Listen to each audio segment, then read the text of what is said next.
কি এবার পাহাড়, সমুদ্র না জঙ্গল, ঘোরার মজা দ্বিগুণ হবে যদি থাকে মুখরোচক, আপনাদের সব সময় সফরসঙ্গী। মুখরোচক, আপনাদের ভালোবাসায় জড়িয়ে ৭৫ বছর পেরিয়ে।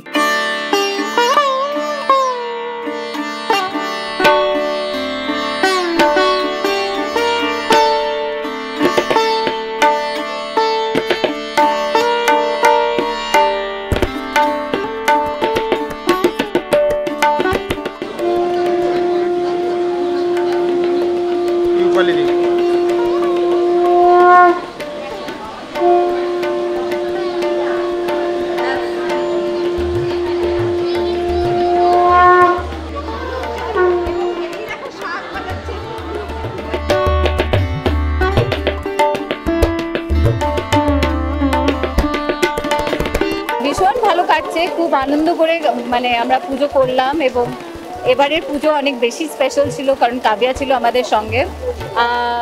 প্রথমে একটু ভয় পেয়েছিলাম যে কিভাবে সে রিয়্যাক্ট করবে, কারণ এত লোক, এত এত আওয়াজ, এত ঢাক ঢোল কাঁসর ঘণ্টার আওয়াজ। আমার হাতে শাকটা পেয়ে খুবই এক্সাইটেড হয়ে গেছিলো সে। ও ভেবেছিল জিনিসটা বোধহয় খাবার কিছু বস্তু, তাই জন্য কামড়াতে যাচ্ছিল। তারপরে আমাকে দেখে সে বুঝতে পারলো কিভাবে একটু বাজানোর চেষ্টা করছিল। কবির আমার পাশে বসে যথেষ্ট আমাকেই অবাক করেছে, কারণ ও খুব সুন্দর শাঁখ বাজাচ্ছিল। এই প্রথমবার আমি দেখলাম ওকে শাঁখ বাজাতে। তো তাই জন্য ডেফিনেটলি এটা ১০১ বছরের পুজো ভীষণ আনন্দ করে আমরা কাটাচ্ছি। আমাদের পৃথিবীর বিভিন্ন বিভিন্ন কর্নারে অনেক অনেক মানুষজন থাকেন, আমাদের আত্মীয় স্বজন, তারা সবাই এসে যান এই কটা দিন। তো তাই জন্য আমরা খুব মজা করি। ৫টা দিন কীভাবে কেটে যায় আমরা নিজেরাই বুঝতে পারি না। Thank you so much. Pujo দারুণ কাটুক আপনাদের সকলের। খুব মন দিয়ে প্রাণ দিয়ে মাকে ডাকুন। আশা করছি সবাইকার যেন প্রার্থনা সফল হয়, মা যেন সবাইকার মনস্কামনা পূর্ণ করেন, সেটাই প্রার্থনা করি।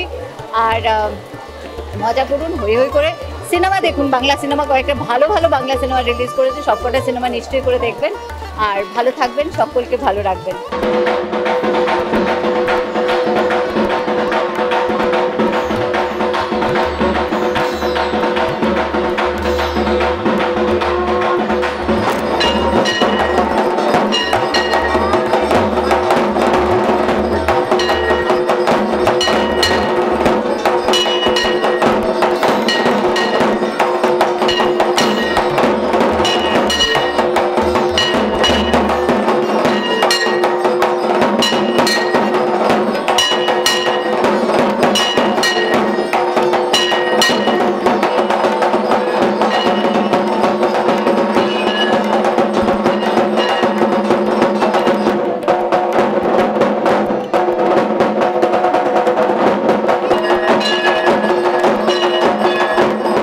কাবিয়া তো কিছুই বুঝছে না, মজা পাচ্ছে, কিন্তু কাবিয়ার উপরে যে ভাই আছে ছেলে সে কিন্তু খুব এনজয় করছে পুজো।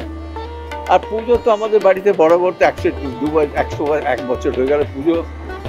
সারা পৃথিবীতে যত বাঙালি আছে তারা অপেক্ষা করে, এই পুজোর জন্য অপেক্ষা করে। এত আনন্দ তো পৃথিবীতে আর কোথাও পাওয়া যাবে না। সেটাই সব থেকে বেশি। পুজো যেরকম আছে দুর্গোৎসব, তার সঙ্গে যেই আনন্দ সকল। আর আমাদের পার্টিকুলারলি হয় কি, অনেক আত্মীয় স্বজন বাইরে থাকে, তো তারা পুজোর সময় আসে, সকলকার দেখা হয় না। তো এই জন্য আমরা বসে থাকি এই কটা দিনের জন্যে, যে যাতে সকলকার সঙ্গে সকলে দেখা হয়, আনন্দ করে। শুধু আনন্দ আর আনন্দ। বাড়ির পুজো তো নিশ্চয়ই বাড়ির পুজো না, বাইরের লোককেও তো দেখছি খুব হাসি খুশি আনন্দে আছে, তারা এনজয় করে। পুজোটা তো যেরকম পুজোর ব্যাপার আছে, তার সঙ্গে উৎসবের ব্যাপার আছে, তো সেটা এই দুটো খুবই ভালো লাগছে। নাতনি তো কিছুই বুঝছে না, গাল করে তাকাচ্ছে, কিন্তু নাতি খুব এনজয় করছে। আপনারা ভালো করে পুজো কাটান, সকলে সুস্থ থাকুন, ভালো থাকুন, সকলকে আনন্দ দিন।